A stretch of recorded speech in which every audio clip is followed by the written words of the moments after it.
Hola, bienvenidas y bienvenidos a este subpodcast RH, en donde valoramos lo humano del recurso.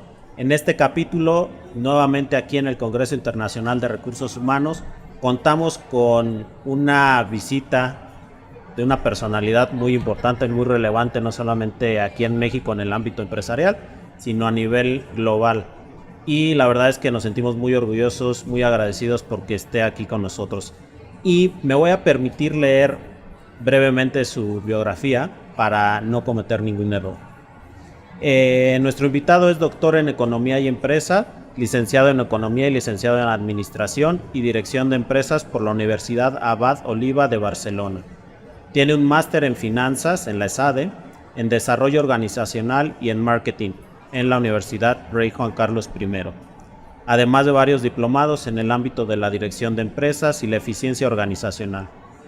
Destaca el programa de Dirección General PDG por IES, un diplomado en Desarrollo de Liderazgo por la Universidad de Harvard Kennedy School of Government y un diplomado en Strategic Planning por la Universidad de California. Actualmente se ejerce como coach ejecutivo, consejero asesor, consultor organizacional y miembro de consejos de administración de diferentes organizaciones, tanto privadas como non-profit en España y México. Y ha trabajado en más de 15 países. Pues bien, la persona de la que le estoy hablando es el doctor Juan Pablo Ventosa. Juan Pablo, ¿cómo estás? Muchas gracias por estar aquí con nosotros. Al contrario, Gerardo, todo un honor estar una vez más contigo y con ADECO. No, muchísimas gracias a ti por darnos tu espacio y aparte es algo importante para que nuestras y nuestros radioescuchas, quienes nos ven, conozcan tu libro Leadership Analytics, que justamente presentaste hoy aquí en el Congreso de Madrid. No el libro en esencia, sino una plática referente a él, y salió a la venta la semana pasada, según Correcto, así es. Lo correcto. ¿Dónde pudieran encontrar tu libro? Digo, más al rato nos vas a decir, pero aprovechando que estamos por supuesto, en lo que son las grandes plataformas como Amazon, Mercado Libre, por supuesto Gandhi, y otras grandes cadenas de librerías que no quisiera olvidar. Perfecto. Está a disposición de los espectadores. Perfecto, muy bien. Juan Pablo, pues vamos a empezar la plática con un tema que me parece que es fundamental en este libro que desarrollaste, el liderazgo consciente. ¿Qué nos puedes decir o qué le puedes decir a las personas que nos escuchan sobre el liderazgo consciente? ¿Qué es? Bien, yo creo que les puedo decir poco. Y diré poco, ¿por qué? Porque hay poco. Creo que el liderazgo es algo que, si bien el dilema es si el líder nace o se hace, la realidad es que al líder lo nombran. Nos dicen, mañana vas a ser el líder de este equipo. Y el líder de este equipo supone que, sepa o no sepa liderar a mis colaboradores, debo asumir esa responsabilidad. Está mal entendido que los hay que lo toman como responsabilidad, los hay que lo toman como reconocimiento. Liderazgo consciente es un pilar más del capitalismo consciente, donde el capitalismo consciente lo que pretende es trabajar más a largo plazo en la sustentabilidad de la organización. Pensar en qué empresa vamos a dejar a nuestros nietos. Okay. Queremos ser centenarios. Y eso lleva a 4 pilares. Primero, el propósito, más allá de la visión. Segundo, la cultura del liderazgo, la cultura consciente. Tercero, el liderazgo consciente. Y el cuarto, no considerar solo el accionista o solo el cliente o solo el colaborador, sino el conjunto de stakeholders. Preocuparnos por el medio ambiente, por las relaciones con la comunidad, por los colaboradores, los clientes, los proveedores, entre otros. Tanto el liderazgo consciente es la palanca que va a permitirnos construir las organizaciones del futuro. Ok. Perfecto. ¿Considerarías entonces que el liderazgo consciente tiene que ver más con la parte humana del líder? Es decir, tal vez no dejar de lado el tema operacional, pero sí centrarnos más en la persona y en lo que tú como líder le ofreces también a los demás. A ver, yo creo, lo primero que el liderazgo son resultados. Okay. Y son resultados no solo de cara al inversionista, desde el EBITDA o la generación de cash flow. Hay resultados organizacionales, como puede ser la innovación, la diversificación, la internacionalización.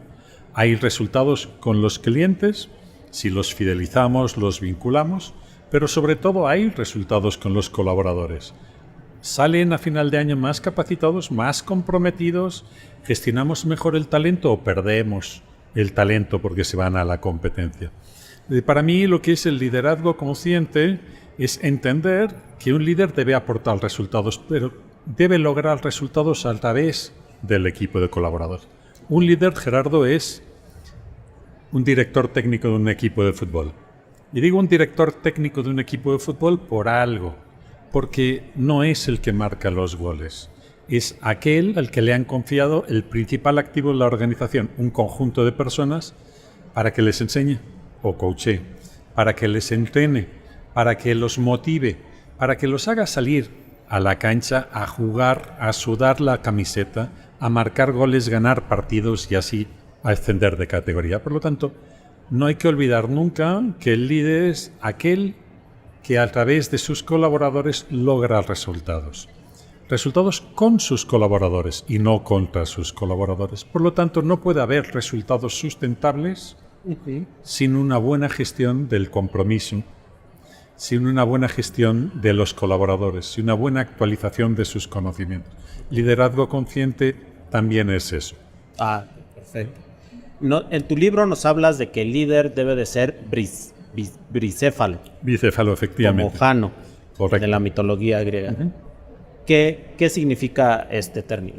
A ver, un líder debe gestionar personas. A ver, la función directiva tiene una doble cara, como Jano. Por un lado, lo que es el propio management, que es la tarea, el proceso, la actividad, la supervisión del colaborador. Pero luego hay que pensar en el grupo, en la organización, y en lugar de hacer un micromanagement, pensar más en anticipar riesgos, detectar oportunidades, construir futuros. Por lo tanto, un líder, si bien es un manager, lo que hace es mirar por la ventana e identificar oportunidades, identificar amenazas y anticiparlas para voltearse y movilizar la organización para tomar la ventaja y tomar las precauciones necesarias para garantizar esa sustentabilidad, para marcar la diferencia y llevar a la organización al siguiente nivel. Okay. También tú manejas un recuadro en donde identificas 4 tipos de líderes, ¿no? Un líder que es el doer, el que lo hace él solo, que ese, pues comentas que no es el líder que quisiéramos tener todos. Después no debería ser un líder, porque si es solo, no. Después ¿a quién lidera? Exacto. Entonces después está el otro líder que a lo mejor sí lidera gente, pero no llega a los resultados. Correcto. Y bueno, de ahí se va al tercer cuadrante, que es el que está un poco más equilibrado entre lo que lo sigue en su equipo y los resultados que obtiene. Y después está el cuarto cuadrante, que es el líder que quisiéramos tener. Correcto. ¿Qué cualidades o qué deben trabajar los líderes actuales para convertirse o pasar de ese 1 o 2 o 3 al 4? Bien, lo que está claro que el que no logra resultados y además no gestiona bien a sus colaboradores, a mi entender, debería ser invitado a que se vaya a la competencia. No necesitábamos de estos, ¿no? Aquellos que están obteniendo resultados contra sus colaboradores, es decir, no desarrollan, no les preocupa la comunicación, la capacitación, el compromiso, pues hay que tener en cuenta que cuantos más directivos tengamos que le dan la espalda a sus colaboradores, primero, cuanto más promocionen en la organización, más daño nos van a hacer. Si no por activa, por pasiva. Cuantos más tenemos de esos, más cerca del borde del abismo. Más condicionamos, pueden lograr resultados a corto plazo, pero no necesariamente de manera sustentable. Es el líder, el buenismo, el que no da resultados, pero todo el mundo le quiere. Esa es mi abuela, que no la contrataría, pero todo el mundo la quiere. Por lo tanto, tengo que orientarle a resultados con acciones de desarrollo directivo, con acompañamiento con el coach, etcétera, etcétera. Pero por último, lo que necesitamos son líderes conscientes que entienden que empleados contentos logran clientes satisfechos. Por lo tanto, su trabajo es llevar a su equipo al siguiente nivel para que estos logren sus objetivos y puedan plantearse todavía objetivos y metas más ambiciosas. Fíjate que con base en lo que estás comentando, tú planteas un cambio radical, me parece a mí, en la parte de la medición, porque bien dices que lo decías en tu plática, lo que no se mide no se puede mejorar. Y tu propuesta es medir al líder por temas que pueden ser cuantificables y no tanto por las percepciones, ¿no? Hablabas, por ejemplo, que muchas empresas llegan a medir a los líderes por una 360 que está basada meramente en percepciones de diferentes integrantes de la organización. Correcto. Pero eso no te dice realmente si es un líder que da resultados. Efectivamente, y además en un momento dado, que eso puede variar el estado de ánimo en el que estés o lo que estás pasando. Correcto. Ahí, en ese sentido, ¿cuáles son las métricas que tú propones que deberían de tener todas las organizaciones para medir de forma correcta a sus líderes? Bien. O el aporte que tienen. A ver, yo lo que creo es que hay que desarrollar la calidad directiva. Y lo primero que hay que ser serios y medirla de manera objetiva. No opinar es gratis, pero hablar y poner encima de la mesa hechos y datos suficientes como para medir como primer paso, pero después para gestionar no solo la calidad directiva, sino la cantidad que requiere nuestra organización. Tanto yo abogo por identificar un KPI, al que denomino el índice de calidad del liderazgo, que es el que me permite hacer un ranking, dar respuesta al por qué no sabemos en las organizaciones responder a nuestro CEO cuando nos dice: hazme una lista de nuestros mejores directivos. Hazme un ranking. No lo sabemos porque no los tenemos subjetivados. Entonces, ¿qué hacemos? Pues tratamos a todos bien, a todos mal, tratamos bien a los que no lo hacen tan bien y tratamos igual a los que son extraordinarios. Entonces, se trata de objetivar la calidad del liderazgo a través de un índice, métricas duras, pero no como fin último, sino como medio para gestionar y desarrollar la cantidad y calidad directiva que nuestra organización necesita. ¿Y necesita para qué? ¿Para hoy? No. Nuestro plan estratégico dice que vamos a crecer en tamaño y en complejidad. Significa que necesitamos mayor fortaleza directiva, mayor músculo, necesitamos más y mejores líderes. Por lo tanto, la calidad directiva hay que gestionarla, pero hay que gestionarla de manera seria, claro, no con opiniones subjetivas. Ahora, esto me trae a la cabeza, o por lógica pienso que debe de venir de arriba hacia abajo, ¿no? Correcto. O sea, digamos que el liderazgo consciente y esta forma de medir debe de venir desde la cabeza de la organización, porque así es como va a poder permear hacia los demás líderes. Correcto. Al final estamos hablando de cultura del liderazgo homogénea. La cultura no es más que el reflejo del comportamiento diario de sus líderes. Y por lo tanto buscamos una cultura homogénea. Si papá dice una cosa y mamá dice la otra, el hijo adolescente hará lo que le interese. Por lo tanto, lo que necesitamos es una unidad de criterio. Una unidad de criterio que nos permita no despistar a la organización. Entonces, como digo, cultura es el reflejo del comportamiento diario de los líderes. Y es así, con ese ejemplo, que uno va desplegando. Con esa consecuencia que los líderes actúan de la misma manera, se va desplegando como mancha de aceite. Y así es como generamos una cultura de liderazgo. Una manera de comportarnos que es idéntica, pero que además necesitamos idéntica y alineada con la estrategia. ¿Por qué necesitamos idéntica? Mira, Gerardo, si las áreas de reclutamiento cada vez lo tienen más difícil y tienen que atraer. Antes hablaban de reclutamiento, después selección, después atracción de talento. Ahora hablan de seducción del talento. Las áreas de atracción de talento tienen que traer cada vez hacen más esfuerzos para atraer Menos talento, gente aparte. menos gente y quieren seducir ese talento para que lo comprometan con el proyecto de la compañía. Ahora imagínate que entramos a 2 jóvenes altamente talentosos, dispuestos a comprometer todo su talento con el proyecto de una organización. Pero su futuro y el éxito de esta gente depende de la buena o mala suerte del jefe que les toque.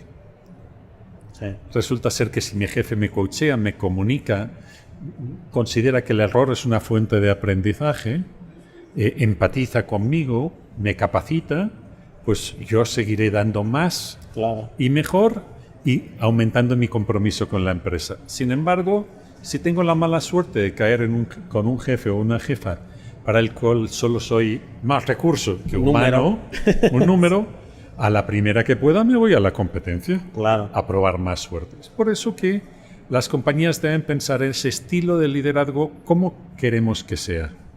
Trabajar para ello, pero sobre todo de una manera consciente y homogénea. Si no, lo que tendremos es, perdóname, un zoológico. Claro. Con vegetarianos, con carnívoros, tendremos de todos, con subculturas que condicionarán nuestras carreras profesionales, nuestros compromisos, la calidad con la que nos relacionamos a los clientes, etcétera, etcétera. Perfecto. En tu experiencia como coach, ¿te has encontrado con este tipo de dificultades en las organizaciones? ¿O te has encontrado alguna vez que el director general o la cabeza máxima de la organización está negada a llevar ese cambio y de ahí no se puede hacer? ¿O todo lo contrario? Porque es un tema importante y me parece que se da mucho, ¿no? Esto que acabas de comentar, cuando llega nuevo talento a la organización, de repente, si eres un mal jefe, en lugar de impulsar, lo que haces es parar las nuevas iniciativas, las propuestas. A lo mejor llega talento propositivo que te va a ayudar a crecer, pero si el jefe le dice, no, yo te contraté para esto, no para que estés proponiendo otras cosas. Fíjate, yo creo que nadie nace enseñado. Es decir, no todos tenemos las oportunidades de haber crecido gracias a un buen papá, un buen mentor, un buen o una buena jefa. Como coach ejecutivo, que es una parte importante de mi actividad, pues los líderes tienen tantas áreas de oportunidad como cualquier ser humano, porque no dejan de ser humanos. Pero en el momento que un director general solicita un coach es porque ya es consciente que tiene que hacer las cosas de manera diferente.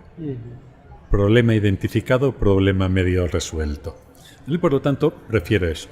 En cambio, los hay de directivos que viene su jefe o su jefa y dicen, te voy a castigar con un coach. Es decir, okay. Entonces tienes que derribar resistencias hasta que esta persona. Pero lo que pasa es que, como decía antes, a los líderes los nombran. Pero ¿cuál es el problema? El problema para mí es importante. Hay una cosa que es de cajón, que dirían en mi pueblo. Cae por su propio peso. Ajá. Vacas contentas dan más leche. Fíjate, las vacas, cuando las ordeñan los granjeros, les ponen música porque así están contentas y producen más leche. Esto, y perdón por el paralelismo, nada más lejos de mi intención el comparar, los empleados contentos logran clientes satisfechos. Por lo tanto, un buen líder comunicando y preocupándose por la persona, coacheándola, capacitándola, cuidando por su propio desarrollo, etcétera, etcétera, tiene la mitad del trabajo hecho para que logren los objetivos por el cual van a ser evaluados. Entonces, eso no hace falta ser muy listo. Pasa que hay directivos que han logrado ser directivos saltándose esa lección y la van a tener que aprender por la línea dura. Y normalmente por lógica, incluso son cosas que hasta por lógica se dan, pero bien dicen que la lógica es el sentido, el sentido común, es el menos común, de los ¿no? sentidos. Es algo que se da por sentido común. Correcto. ¿Qué pasa? Que cada día que pase esto va a ser más acuciante. ¿Por qué? Porque vemos rotación no deseada creciendo, vemos gente que empieza a valorar el home office y que ya no quiere ir a trabajar de otra manera, elevado nivel de ausentismo, cómo aumenta las enfermedades mentales, cómo se cae por los suelos el nivel de compromiso con las empresas. Es decir, antes agradecimos que la empresa nos ofreciera un puesto de trabajo. Hoy los jóvenes talentosos son los que eligen la empresa. Claro. Entonces, o bien cambiamos el chip y pensamos que efectivamente el principal talento, el principal activo son las personas y que hay que cuidarlo como tal, o bien las compañías van a jugar a cortoplacistas o largoplacistas con el propósito. Y van a tener que adaptarse con lo que queda en el mercado y no con lo mejor. Efectivamente, y en consecuencia con el peor equipo, con alta rotación, desmotivado, ambientes tóxicos, sin comprometido, con malos jefes, pues tienen menos probabilidades de supervivencia y de sustentabilidad. Sí, totalmente de acuerdo. Oye, y el Leadership Analytics, en esencia es esta medición de los líderes con temas objetivos. Pero, correcto, si nos puedes detallar más eso, porque aparte me parece que tu libro sale, y seguramente así lo pensaste, en un momento en donde el tema de los recursos humanos y el liderazgo es fundamental para que las organizaciones avancen por todo lo que nos ha pasado a partir de la pandemia, ¿no? Todo lo que ha cambiado. Tiene que ver. A ver, yo mañana cumplo 60 años. No dejo de ser... Gracias. Anticipada. Es decir, no dejo de ser un consultor viejo. Los consultores viejos se hacen sabios demasiado tarde y viejos demasiado pronto. Es como aquel que decía que si el joven supiera y el viejo pudiera, sí, nos queda poco tiempo. Este libro llevo 6 años, sí, a base de noches de hotel, fines de semana, vacaciones, peleándome. Y llega un momento que es una disciplina nueva sobre el que planteo una serie de herramientas, instrumentos, de procesos, pero que es un trabajo inacabado. Pero estoy seguro que a futuro otros vendrán que construirán y llevarán esta tarea a un nivel superior, lo cual me da mucho gusto. Entonces, Leadership Analytics es una nueva disciplina, es un trabajo inédito de objetivar la gestión de la cantidad y la calidad directiva. Fíjate, Gerardo, que aquí hay algo. Las empresas, cuando se plantean una estrategia, lo que hacen es, normalmente son ambiciosos. No conozco ninguna que plantee una estrategia para ser más chico. Sí. Entonces, lo que quieren es ser más grandes y, en consecuencia, más complejos. Si la compañía no es capaz de crecer, de correlacionar la musculatura directiva, es decir, necesitamos más y mejores directivos para hacer cosas más grandes y más complicadas. Si no somos capaces de gestionar ese proceso, es decir, cómo es nuestra calidad directiva, cómo la medimos, pero entendiendo la medición como un medio, cuando lo que queremos es la gestión, entonces lo que queremos es acompañar la evolución de la compañía con garantía suficiente de que será capaz de lograr lo que se ha propuesto en la estrategia y de ser lo más sustentable. Luego puede venir la invasión de Ucrania, podemos tener pandemias, podemos tener guerras, imprevistos, pero se trata de generar fortaleza organizacional a través de una cultura de liderazgo homogénea. Ahora, como tú mismo decías, me parece en tu conferencia, este es un medio, ¿no? No es el fin, digamos, es algo que te va a ayudar a lograr ese fin, que entiendo que el fin es cómo esta herramienta va a ayudar a tus líderes y a ti a crecer en conjunto, ¿no? Es decir, ya que tienes algo medido, lo más importante es qué vas a hacer para mejorar lo que tengas que mejorar y mantener o impulsar lo bueno que haces. Es decir, la teoría que subyace, y es lo que yo englobo debajo de la sombrilla del liderazgo consciente, es que hay que lograr los objetivos, como decía antes, con los colaboradores, haciendo crecer. Queremos lograr objetivos ambiciosos, pero logrando que el equipo no pierda valor, el equipo crezca, se desarrolle, esté más contento. Y eso, pues, es una doble derivada. Es decir, cuesta un poco más. No es eficacia, es eficiencia. Además, tengo que lograr resultados en dos cosas: desempeño y gestión de colaboradores. Por lo tanto, lo que yo estoy pretendiendo es que la compañía gane conciencia de que la calidad directiva es lo que permitirá contar con un equipo más fuerte, que logrará los objetivos cada vez más ambiciosos y que vamos a salir beneficiados la compañía, los resultados de la compañía, los líderes, los colaboradores, los clientes. Es un juego... Un círculo virtuoso. Efectivamente. Pero que si nos olvidamos y solo vamos a ver qué logro sin preocuparme por el cómo dejo a las personas que me han sido confiadas, al final es como cuando yo manejo y levanto no levanto el clutch y aprieto el gas hasta el fondo, ¿no? Pues Va a quedarse hay una ahí. pérdida de energía y el coche mueves. no avanza o avanza muy lento. Exacto. Oye, fíjate que a mí, uno de los primeros jefes que tuve justamente aquí en Adecco, el primer jefe que me trajo a la empresa, me dio un consejo que hasta la fecha es algo que siempre llevo conmigo, ¿no? Me dijo, ¿tú qué quieres ser? En aquel entonces, pues yo aspiraba a la gerencia. Me dijo, bueno, pues antes de que quieras la gerencia o que seas gerente, tienes que comportarte como tal, ¿no? Uh-huh. Esto lo digo porque este libro, ¿quién lo tendría que leer? ¿Los líderes o aquellos que aspiran también a ser líderes? Y que a lo mejor ahorita pues están en una posición más baja, pero les puede generar valor, o está enfocado principalmente para líderes. Mira, este es un libro que sin duda es un libro para la comunidad de recursos humanos, en la que muchos les va a parecer interesante las ideas, discúlpame la inmodestia, pero no demasiados van a tener las manos libres para transformar sus organizaciones, porque necesitan del apoyo de la dirección general. En primer lugar, comunidad de recursos humanos. En segundo lugar, lo veo apropiado en los consejos de administración para evaluar de manera objetiva a sus reportes.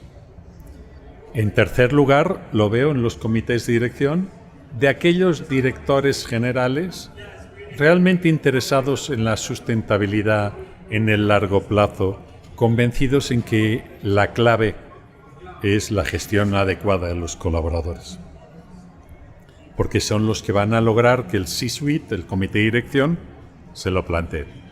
Y en cuarto lugar, me gustaría que esta también fuera una obra bien aceptada entre la comunidad de consultores. Okay. Porque, como decía, estoy con casi 60 años, quisiera que esta nueva disciplina de Leadership Analytics fuera mi pequeño legado para ayudar a transformar organizaciones. Cuantas más, mejor. Por lo tanto, cuantos más consultores ayuden a transformar organizaciones gracias a una metodología, y espero que además la evolucionen y la enriquezcan, pues mejor nos irá como sociedad y como país. Totalmente de acuerdo, sí. Oye, antes de pasar a una pregunta que tiene más que ver con el tema humano, que es lo que más nos mueve en este programa, Leadership Analytics, ya como has comentado, pues ha sido una investigación que has hecho durante años. Es algo que nunca encontraste y por eso creaste este libro, ¿no? Nunca has encontrado en todo lo que leíste una metodología como la que estás plasmando aquí. ¿Cómo ves los recursos humanos en 10, 15 años? ¿Y cómo te gustaría que esta herramienta que estás ofreciendo a los líderes de recursos humanos les aporte, les ayude? Bien, la primera en cuanto a la metodología, si existe o no existe, este es un trabajo inédito. Como decía antes, a futuro otros vendrán que lo evolucionarán, ¿vale? Pero déjame decirte que yo estuve buscando de Leadership Analytics mucho y solo encontré 3 líneas de trabajo. La primera, una publicación descontinuada en Amazon de un trabajo estadístico de una persona fallecida, un profesor universitario fallecido hace más de 10 años en Estados Unidos, y una publicación de hace 15 o 20 años que eran estudios estadísticos sobre los 360. Luego veo herramientas de 360 que no dejan de ser percepciones de terceros sobre mis comportamientos en un momento dado, ¿vale? Y por último, algún software de gestión del talento, pues con el grupo de directivos. Pero metodología propiamente no había nada. Por eso empecé y dije, mi obsesión era objetivar. A partir de la objetivación vi que se podía hacer mucho más, se podía gestionar. Pero claro, yo necesitaba, como consultor, conozco muchas empresas, llevo muchos años viendo diferentes niveles de madurez y empecé a platicar con muchos directivos de recursos humanos y a contárselo. Y a algunos hasta les llamó la atención. Y lo que fueron fue sugerirme ideas que me apropié con su permiso y desde aquí les agradezco. He aprendido muchas cosas que he integrado. Claro. Porque esto nadie me ha enseñado, yo de esto no sabía. He aprendido gracias a mi equipo de consultores, a la confianza de mis clientes, he aprendido gracias al intercambio de opiniones de especialistas en recursos humanos, de grandes gurús. Es decir, al final este es un trabajo de la comunidad. Claro. Por lo tanto, me preguntabas que qué creo que, ¿para qué puede servir? ¿O cómo? Yo creo que el concepto de Leadership Analytics en manos de un directivo de recursos humanos con la suficiente capacidad de influencia tiene un potencial de impacto increíble, porque logrará un mejor equipo directivo, unos colaboradores más motivados, más resultones, si me permites, y una compañía con unos grandes resultados de manera sustentable. Tanto creo que a 10, 15 años, mejores directores de recursos humanos a través de menos función y más transformación y aportación de valor. Y Leadership Analytics es una más de las estrategias que tienen a su alcance. Súper. Oye, ahorita comentabas de un término, C-Suite. ¿Qué significa ese término? Digo, para quienes nos... Bien, el C-Suite o el equipo de dirección es el equipo de... es el equipo que está formado por el CEO y todos los Cs, el CHRO, el Chief, los Chiefs. El CHRO como de recursos humanos o el CPO como People Officer, pero tienes el COO como el Chief Operations Officer o el Chief Revenues Officer. El C-Suite es aquellos chiefs que acompañan al CEO. El comité directivo de una organización. Muy bien, ahora vamos a la pregunta humana. Me interesó mucho ver los agradecimientos que le agradeces obviamente a tus papás, a tu familia, a tu esposa, a tus hijos. Pero hablas en específico de tu papá, incluso dices que todavía tienes mucha información que recabar de lo que él generaba para futuros trabajos. Cuéntanos un poco más de eso. Bueno, yo tuve la fortuna de tener un papá extraordinario en lo humano, en lo profesional, que nos dejó pronto, a una edad más joven de la que tengo yo hoy, hace más de 30 años, y dejó una huella, como espero que todo el mundo haya podido disfrutar. Fue un ejemplo humano, fue un ejemplo profesional, fue un modelo a seguir. Él además había escrito muchos libros y esa fue una de las motivaciones para decir, tienes que escribir un libro antes de jubilarte, ¿no? Okay. Yo soy doctor porque mi papá era doctor, mi mamá era doctor, con lo cual tenía que dejar el listón alto para mis hijos. Mínimo. Reconozco que ellos están más dotados, que vamos perdiendo con la siguiente generación, ¿no?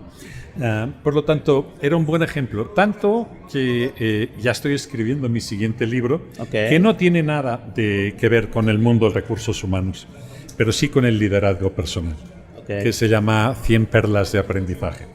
Son experiencias vividas, consejos, frases hechas, son relatos cortos de no más de 2 páginas, 3 páginas, de lecciones de vida, perlas de aprendizaje que tuve en mi etapa temprana.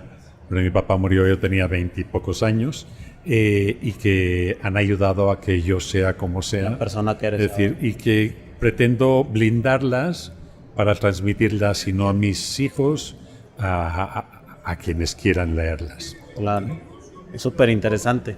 ¿Y tu papá era escritor de profesión o tenía...? No, mi papá era doctor ingeniero industrial y psicólogo, y empezó en la OIT, con lo cual fue experto en productividad en empresas y en desarrollo directivo. Y regresó a España con la Comunidad de Jesús para fundar una escuela de negocios famosa en Barcelona como director académico, y posteriormente pues organizó su propio despacho de consultoría en temas de capacitación y desarrollo. Entonces, yo el tema de la cultura, el tema de la persona, del desarrollo de la capacitación, lo llevo de la cuna. Otra cosa es que a lo mejor hay madera que no va de barniz, pero que lo he tenido ahí presente sin lugar a dudas. Muy bien. Y hablando nuevamente de esta propuesta, que estoy seguro que para aquellos que lo aprovechen va a ser un antes y un después, o puede ser un antes y un después en la gestión de los equipos de trabajo que tienen. ¿Cuál consideras tú que fue lo más difícil de digamos, rompecabezas con el cual tú armaste este libro? ¿Qué fue en donde tuviste mayores complicaciones para, pues no sé, armar los puntos o juntar todos los puntos y darle el sentido que le diste?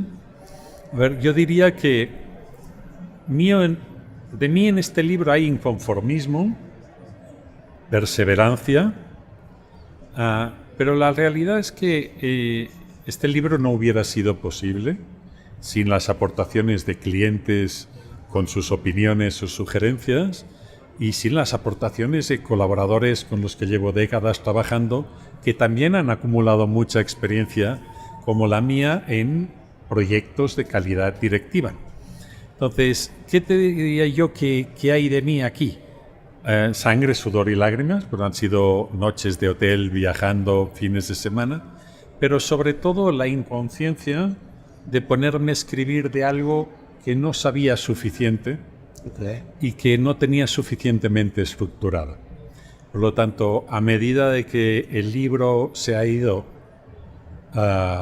configurando, ha ido teniendo un poco de vida propia. Si esto fueran los planos de un edificio sería muy grave. Aquí no. Empecé con un propósito de hablar de liderazgo, después de medir objetivamente, después de gestionar, después de dotarle herramientas, y tuve que saber decir ya basta. Es decir, tengo más ideas, pero si no, nunca tiempo. Termino. Efectivamente.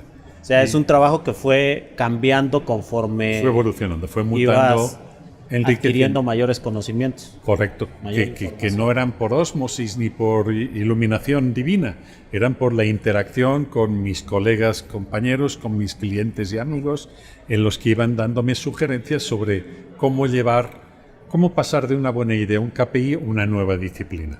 Entonces seguramente habrá segunda parte de Leadership Analytics, ¿no? Por lo que me comentas que te quedaste todavía con muchas cosas. Me gustaría evolucionar, por un lado, más hacia el capitalismo consciente, recopilar todavía más ejemplos a pesar de lo que los hay, e incluso quiero dotar de algún tipo de herramienta, alguna app que ayude a sistematizar metodológicamente y ayude a aterrizar los conocimientos en lo que es un método de trabajo que viene explicado. El libro es muy workbook, muy manual. Trae incluso actividades que puedes tú desarrollar. Preguntas a realizar, etcétera, etcétera. Pero me gustaría dotarle de una herramienta que ayudara en la implantación.